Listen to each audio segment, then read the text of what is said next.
It's everyone's responsibility. Depends where your mindset is as well. It's not just the whānau that are affected, it's the entire community.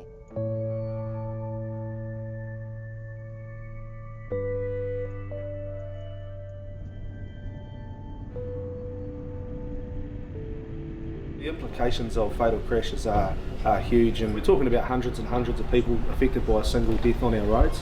So that's the ripple effect. Communities are affected. Generally, if someone passes away, the whole whānau and extended whānau, the hapu, will be affected. Modern driving these days is fast. Cars aren't built to go 200k an hour and that's it. Well, there's a white line in the middle of the road and that's the only thing that keeps you from hitting the person on the other side of the road.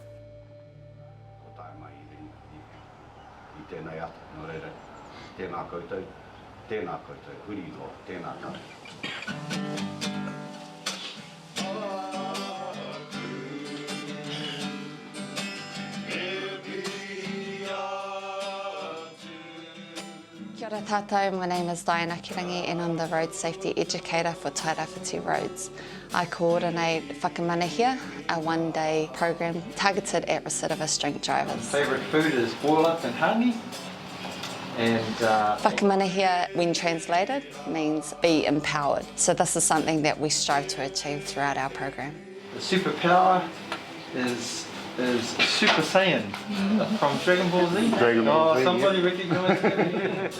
Whakamania was developed to assist participants to understand and accept the adverse effects of alcohol and safe driving. It's my mate Jamie. His favourite kai is anything vegetarian. He doesn't like meat at all. Not a meat eater.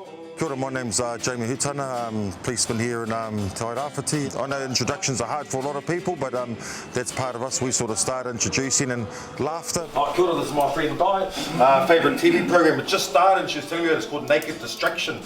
And it's a program, it's quite rude, and it's on TV. From music, if we can get that, you can ripple effect out the other way in positives, you can change mindsets, and that's what we can do. My name's Sergeant Rob Rutini. I'm the Iwi Lacing Coordinator for Tairāwhiti. Over the years I've spent some time in delivering some education programs, going back into communities and debriefing, especially around alcohol. Whakamania here is about challenging that behaviour, about holding people to account in a certain respect, and it's about giving them some tools, some education to manage their alcohol and what they do as a result.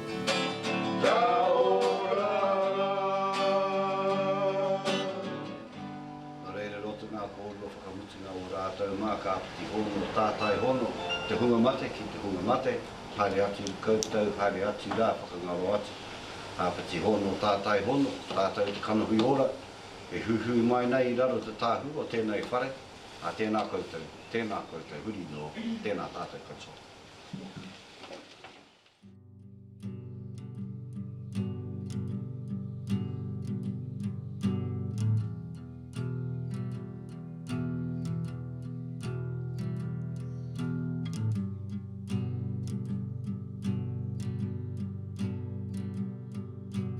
Not your first offenders, they're your third, your 18th, majority of them over 3 times caught drink driving. We educate by bringing in guest presenters. Hey everyone, if I don't know you yet, my name's Nate. Just here really to give you a view of what it's like to be a cop dealing with the sorts of things that you just saw there.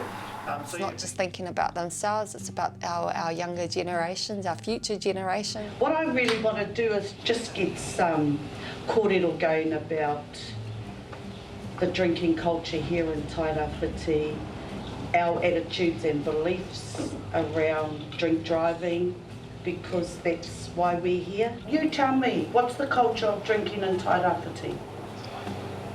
Bring it all up around it.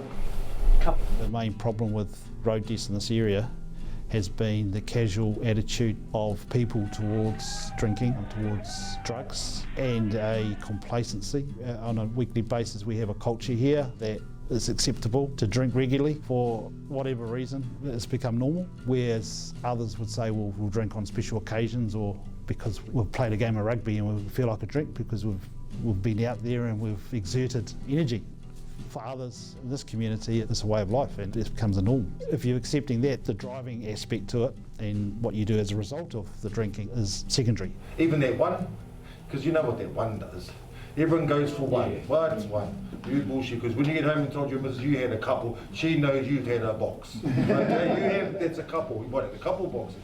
So it's always that thing, you have the one and it just keeps going. You can't directly grab them and say, hey, look, you're not going to do this again, but you can maybe be able to deliver something. Might be one person out of the room of 20 that actually takes it on, and that's someone that's going to make a change with the better of everybody. The focus for police has really moved towards prevention, and if we can get you guys to not drink and drive, and if we can convince you guys to tell your whānau, tell your friends, and change attitudes, working with us, then that's what we want to do. We have our local, I like to call them heroes now, sharing their stories like Tairāwhiti Jews, a young wahine, inspiring. One night made a poor decision to go and drink and drive, had a horrific accident, and as a result she's in a wheelchair to this day. Kia ora, guys.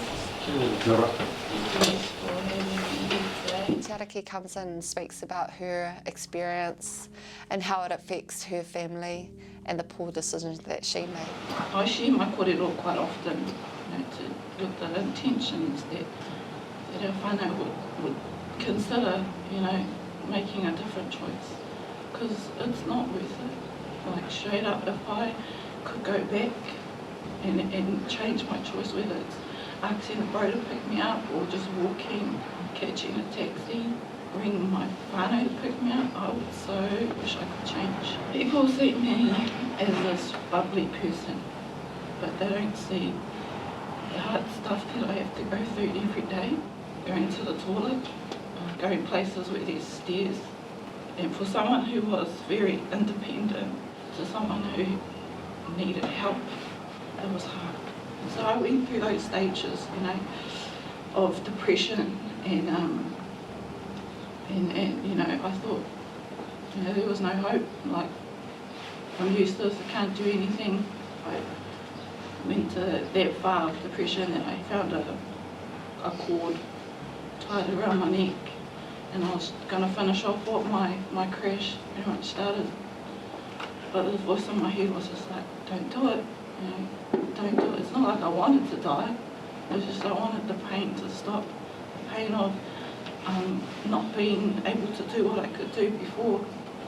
It was just going to that one choice, that one choice can change your life forever. It just changed mine. Like, plain straight, I could have been one of those ones that killed one of your family. I could have killed your mum, killed your dad because of that choice. Praise God that I didn't. I just ended up in a wheelchair. I'm still grateful that I'm alive though. That's pretty much. Others didn't have that choice, they ended up 16. Others hurt people because of that choice, right? Maybe in wheelchairs I'm pretty lucky, but sometimes others don't get that choice.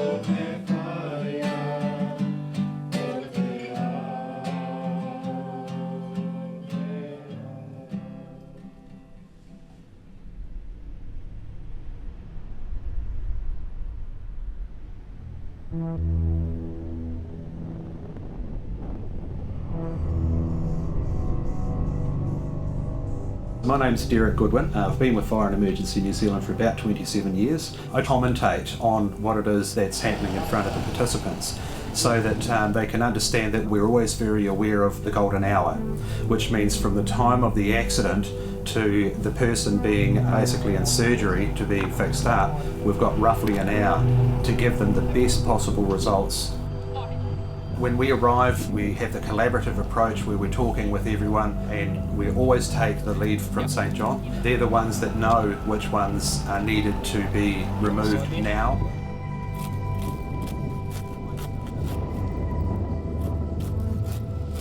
The ambulance officer is back in the car, just making sure the patient's next and traction as well as after. It's pleasing to see the light bulb moment for the participants who have never ever seen a fire engine arrive and pull this type of gear out, who have never seen the jaws of life up close, who have never realised just what it entails for an officer and 3 firefighters to do what they've got to do.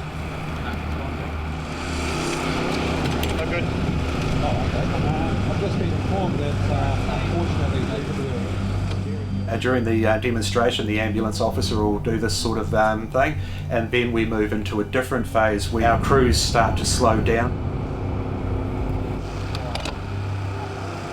Because while we still need to be there for the now deceased person, things have changed. That's when the undertaker will arrive and he will start to do his bits. It's educating these people that just because they have a car accident and they kill somebody or they kill themselves, it's still a whole host of different scenarios and people involved to tie things up. Because a lot of people don't know. When I came into this industry, I didn't know, and I learnt pretty smartly.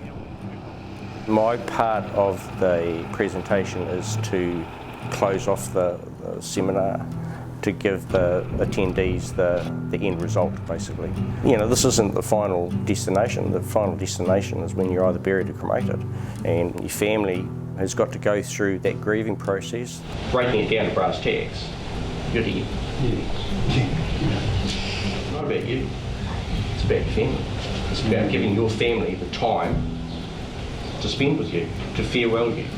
It could be, and this is happening quite a lot, is your family's on their world cruise.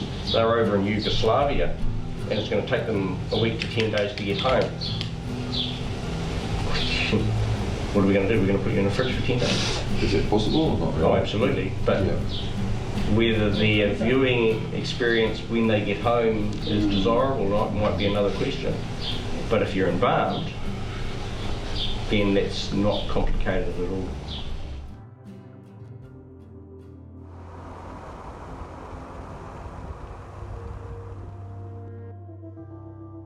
But the biggest message I will pass on to him and my other children will always be a phone call away. I've been training my sons up since they could talk around alcohol, around drugs, and I think that's where it begins. My advice to my kids is paying attention. I'll keep emphasising that because of distractions. You know, there's so many distractions in a car and outside of a car. Speed don't make you get there any faster. If anything, yeah, it can do a lot of damage to not just you but other people. And as parents, that should be our philosophy to our children. I want to lead by example. I want to be the role model for my kids, so that I definitely know they're going to be in safe hands mentally and they're prepared for whatever comes their way when they're at that age.